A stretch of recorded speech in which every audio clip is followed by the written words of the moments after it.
শুভ সকাল আমার প্রিয় পরিবার, তোমরা সবাই কেমন আছো? আশা করি তোমরা সবাই খুব ভালো আছো, সুস্থ আছো। তোমাদের ভালোবাসা আর আশীর্বাদে আমিও ভালো আছি।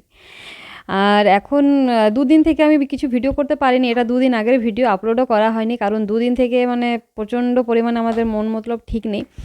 আর শরীরও সাথ দিচ্ছে না আর কি। কেন দিচ্ছে না সেটা বলছি। তার আগে দেখো, এই যে আমরা সবজি কেটে রেখেছি বাবুর আর আমাদের। তো বাবুটাতে যেহেতু ব্রকলি দিচ্ছি তার জন্য একসাথে সেদ্ধ করব না, আলাদা আলাদাভাবে সেদ্ধ করব। সবুজ সবুজ হয়ে যায় তো তার জন্য আর কি।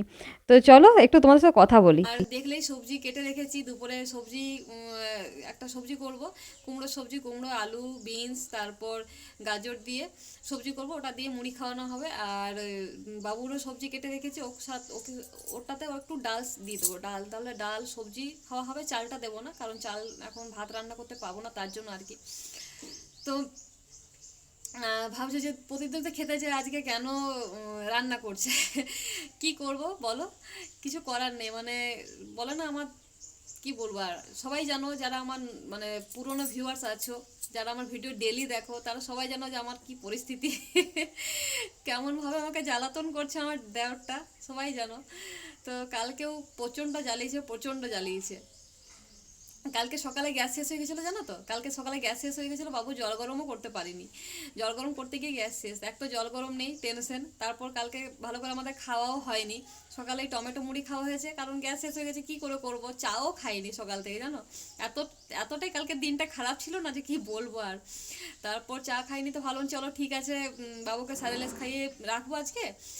দুপুরে ফল খাওয়াবো, আর তারপর ভাত খাওয়াবো, সেটাই ভেবে রেখেছিলাম আর কি। তা আমরাও ভালো করে দুপুরবেলা, চলো দুপুরবেলা এসে ভালো করে খাবে, তো সেটাই ভেবে রেখেছিলাম। তো ওটাই হয় আর কি আমাদের। সকালবেলা চিড়ে নাহলে মুড়ি খাই, আর দুপুরবেলা খেতে যেতাম, এটাই হতো। তো সারাদিনে যদি একবারও ভাতটা খাওয়া হয় না তো ভালো লাগে। আর কালকে আমাদের একদমই ভাত জোটেনি, মানে বেড়ে রাখা ভাতটাও আমরা খেতে পাইনি কালকে, জানো তো। মানে খেতে গেছি, ওর আমার দেওর উনি তো একদম ড্রিঙ্ক করে টোল হয়ে আছেন। তার চিৎকার চেঁচামেচি শুরু করেছেন। মানে ওর বক্তব্য হচ্ছে যে আমি আমার ছেলেকে ওর কোলে দিই, যেটা আমি করছি না। যেটা তো অনেকেরই রাগ হচ্ছে যে আমি ঠিক করছি না, কিন্তু আমি দেব না। তাতে আমাকে যদি কেউ দোষ ধরে তো দোষ ধরতে পারে, কোনো অসুবিধা নেই। কিন্তু ড্রিঙ্ক করে, যতক্ষণ ড্রিঙ্ক করে থাকবে, যতদিন ওর ড্রিঙ্কটা ছাড়ছে ততদিন আমি আমার ছেলেকে ওর কোলে দেবো না। আমি দিতে চাই না। ওর মানে সারা শরীরে, জানো তো, সারা শরীরে ড্রিঙ্কের গন্ধ।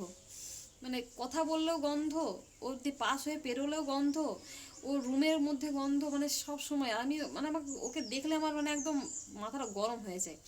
তা আমি এরকম মানুষের কোলে আমি আমার ছেলেকে দিতে চাই না। ওরকম আমি বিশ্বাসও করতে পারি না, খুব একটা ভরসাও করি না। কারণ প্রচণ্ড মনের মধ্যে হিংসা আছে, জানো, প্রচণ্ড।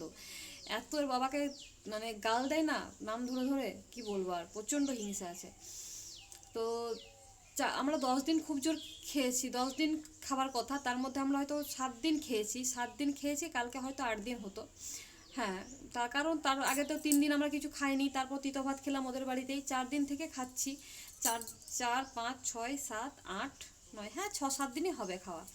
6-7 দিন খেয়েছি, তার মধ্যে কালকে এত অশান্তি করে দিল, এত অশান্তি করে দিল যে কালকে বাবুর জন্য খাবার, ওকে মানে 2বার খাইয়েছি, 2বার, জাস্ট 2বার খাইয়েছি।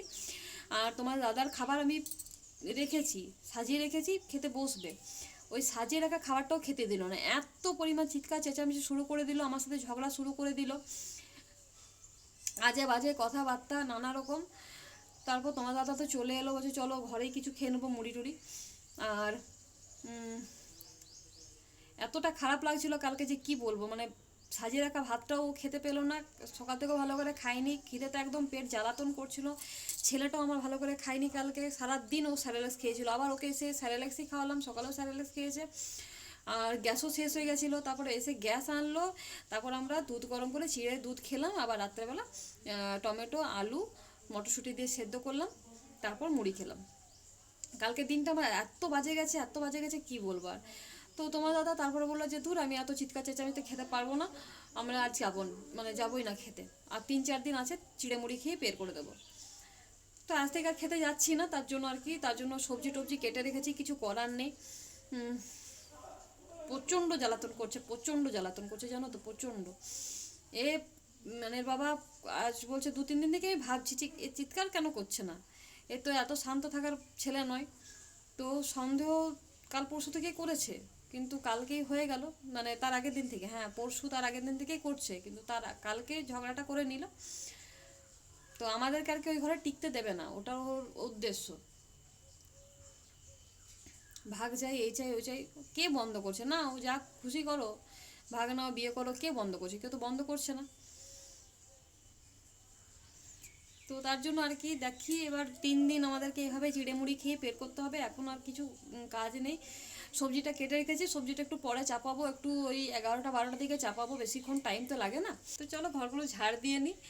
আর কি বলবো আর, অনেকক্ষণ কথা বললাম তোমার সাথে, বেশ ভালো লাগলো, অনেকদিন কথা হয়নি তোমাদের সাথে। আর চলো ভিডিওটা দেখতে থাকো, আশা করি ভালো লাগবে, আর পাশে থেকো। এখন এই যে বাবুর জন্য ডালিয়া করে নিচ্ছি, ওকে খাওয়াবো, তারপর ওকে তেল টেল মাখিয়ে দেখি ও যদি ঘুমোয় তাহলে আমার একটু কাজ আছে। এখন যেহেতু কাজ নেই তো ভাবছি আজকে একটু ফ্রিজটা পরিষ্কার করে নেব।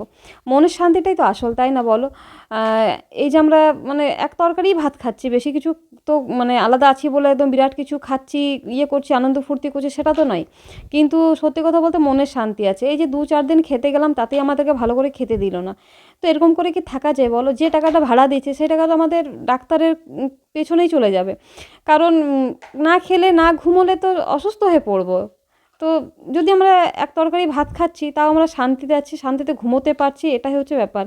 শরীরগুলো ঠিক আছে। আর সত্যি কথা বলতে মানে আমার ছেলের জন্য আর তোমার দাদার জন্যই বিশেষ করে আমার আলাদা থাকা। কারণ ওর তোমাদের দাদা এক তো অশান্তিতে খেতেই পারে না, একদিন অশান্তি করলো তাতেই না খেয়ে চলে এলো। তো প্রতিদিন এরকম যদি না খেয়ে খেয়ে থাকে কতদিন শরীরটা চলবে বলো? তো ওর জন্য খুবই চিন্তা হচ্ছিলো। তার জন্য আমি এত শীতকালেও যে শীতকালটা পেরোলে তারপর যাব, সেসব কিছু চিন্তা না করে আমি এত শীতের মধ্যেও আমি চলে এসেছি যে না, ও খেতে পারছে না। ওর কথা শুনে আমি মানে ওই অশান্তিতে শ্বশুরবাড়িতেই থাকবো। বউ বউ বউ ঘরের বউ যেহেতু, তার জন্য নাকি আমি আমার স্বামী ছেলের কথা চিন্তা করবো বলো? আগে তো আমার স্বামী ছেলেটাকে দেখতে হবে। তো লোকে অনেক কিছুই দোষ দেবে, তাতে কোনো অসুবিধা নেই, দিতেই পারে। কারণ ঘরের বউয়ের দোষ দেবে এটাই স্বাভাবিক, এটাই হয়ে এসছে যে নিজের বাড়ির কারোর দোষ না ধরে ঘরের বউটারই দোষ ধরবে, এটাই তো হয়। তো যাই হোক, এই যে ছেলে আমার ঘুমোচ্ছে এখন। চলো দেখি, আমাদের সবজিটাও হয়ে গেছে মনে হয়, সবজিটা নামিয়ে নেব। তারপর ও যদি ঘুম থেকে ওঠে খাইয়ে দেবো, ব্যাস তারপরে তোমার দাদা আসবে, তখন আমরা মুড়ি খাবো। তো এখন ওই মুড়ি ছিঁড়ে চলছে আর চলবে। তো চলো, এই যে সবজিটা হয়ে গেছে, নামিয়ে নিই। আর আজকে ভিডিওটা এখানেই শেষ করছি, আসি নতুন একটা ভিডিও নিয়ে। ভিডিওটা ভালো লাগলে অবশ্যই লাইক শেয়ার কমেন্ট করো আর সাবস্ক্রাইব করে আমার পাশে থেকো। ভালো থেকো সবাই, সুস্থ থেকো।